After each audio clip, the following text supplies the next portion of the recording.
Hello and welcome everyone. Today's video features the HMS Orion in her 1944 configuration. Now Orion is a Leander-class light cruiser geared to function as a scout within a squadron, yet equally adept at operating independently or solo. Orion 44 spent most of her combat career in the Mediterranean Sea, and by the end of World War II, she had earned high honours as one of the most esteemed ships in the Royal Navy. Orion took part in the battles of Calabria and Cape Matapan, the battle for Crete, the defence from Malta, and in 1943 and 44 she covered the Allied landing operations in Sicily, Italy, southern France and Greece, also going on to support the D-Day landings in Normandy in 1944. So quite a famous ship with a rich service history. This Leander-class cruiser Orion 44 now enters the game as part of the current D-Day event. Now she does differ slightly from the current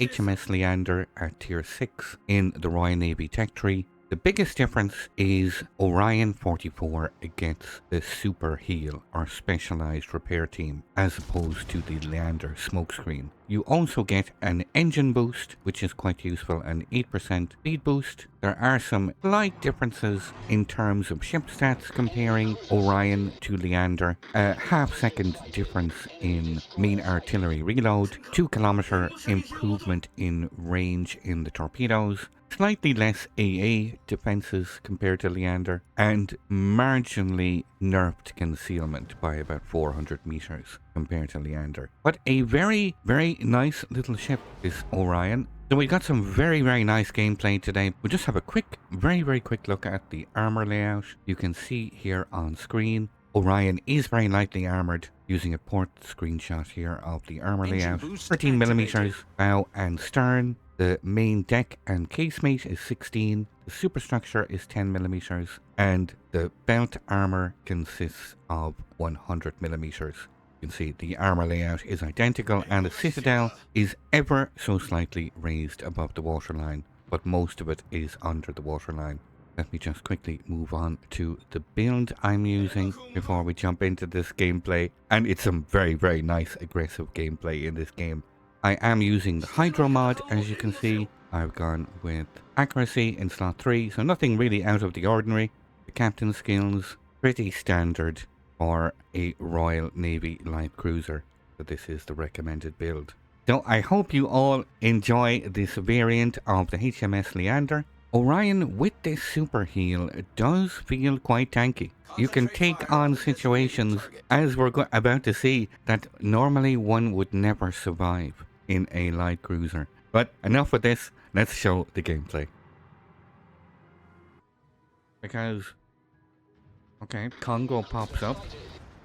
Congo, the Almirante Cochrane is rushing him. So this is a bit nasty. The Anshan is back at range. Torpedoes dead ahead. Congo is firing high explosive. Solved, The Almirante Cochrane rushes his torps. Fire. So he blows it. Single launches into the Cochrane. Sorts him out. And because the Congo is potatoing and shooting high explosive, he just torps him. Single launches again.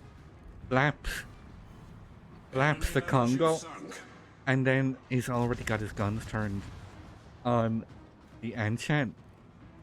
And I don't know how that wasn't a double strike. Surely that was only milliseconds away from a death strike. He does take a torp right on the stern, which takes out his rudder. And the carry, he's now deep in the enemy spawn. And enemy flank is dead. Congo dead. Almirante Cochrane dead. Anshan dead. And here is the Independence, but there are, as you can see by all the planes, there are 2 carriers here. There is an Independence and a Ryuho. They're both here in the spawn. Ryuho is still undetected, but the Independence is right there. They all land short. So sickening. Look, you can see where he's clearly aiming halfway up the superstructure. And shells landing short in the water. So now this is nasty. You've got 2 squadrons of attack aircraft. Well, I mean, being attacked by 2 different carriers, and this Ryuho is dropping him perfect every single time. He's dropping him perfectly on his stern. He's taken out his rudder now a couple of times.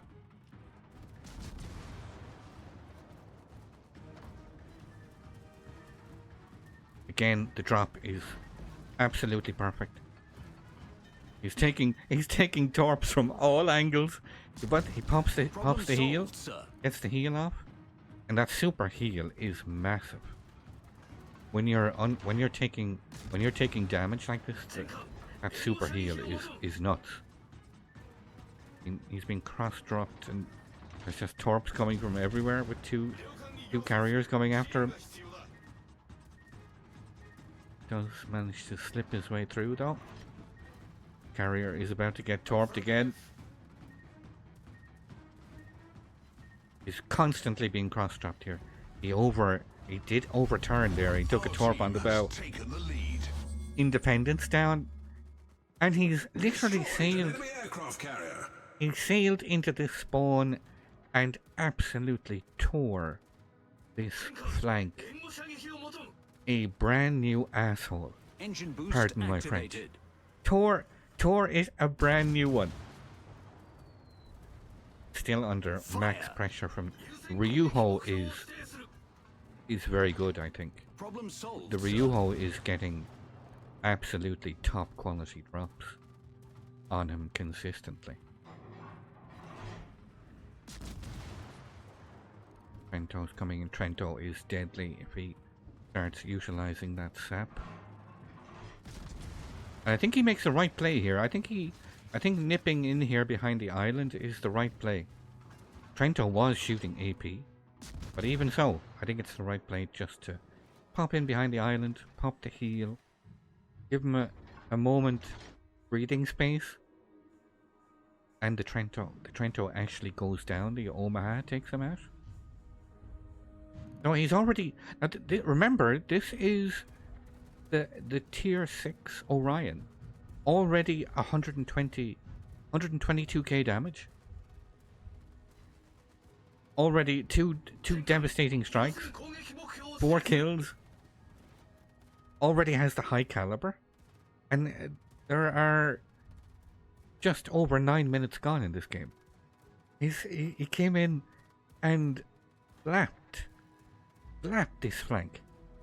Ryuho is still chasing him. The Ryuho is determined to end him, and he's done an awful lot of damage. I would guess the majority of the damage he's taken in this game is from that Ryuho. Nice mobility though. This Leander-class, in this case the Orion 44, has a lovely smooth turning circle. She loses very little speed, despite making. You can make radical, hardcore turns, and still lead off very little speed. So now he's chasing down the Ryuho,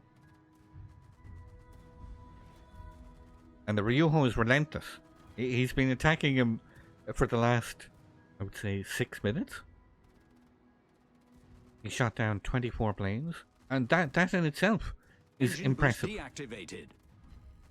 25 planes ticking upwards all the time.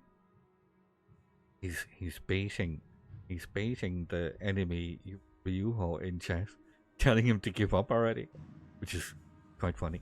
You can see there where the Ryuho is. See the planes coming into land. I'm surprised he didn't actually try and blind fire there. Yeah, he's looking directly at the position. You can see you can see exactly where they're coming into land. Look, they're on the left, right there. I'm surprised he didn't actually shoot here. They're getting a lick of Orion's belt. They're getting an introduction to the Orion 44. If she is captained by an aggressive captain. He's literally destroyed this whole flank. Ran straight into the enemy spawn. Blapped 3 ships on that corner. Almirante Cochrane, the Congo, the destroyer. Then made short work of Independence. And all the while he's been under assault by firstly the 2 carriers until the Independence died. You know, still coming after him.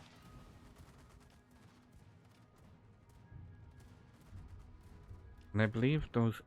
There he is, gets detected. He's running for his life. Catches him with a little double citadel as he goes past the island. Aircraft carriers on fire off the belt of Orion. There's the Confederate achievement. Engine boost activated. Really nice game. Really nice game so far. Victory is in sight. And can he crown it off in style? It's another double sit on the carrier. Carrier is still coming after him. Relentless. 29 plane kills. It's another sit. Can he secure the Kraken before the end? Yes, he can. 156k damage in the Orion 44. 156k in a tier 6 light cruiser with no high explosive. No high explosive. All armor piercing and torpedo damage. This is top class. I really enjoyed this game. This is a great game. Talk about aggression paying off in absolute spades. 1200 base more than second place. And I'm guessing it's more XP. No, not quite. He almost has as much XP as second and third place combined. Almost. Not quite. Really nice game. He tore that flank. A new one. Deb struck the Congo. Deb struck Almirante Cochrane. Tore the Anshan apart. And then proceeded to dismantle both of the carriers and a lot of their aircraft. So very nice game indeed. Awesome game.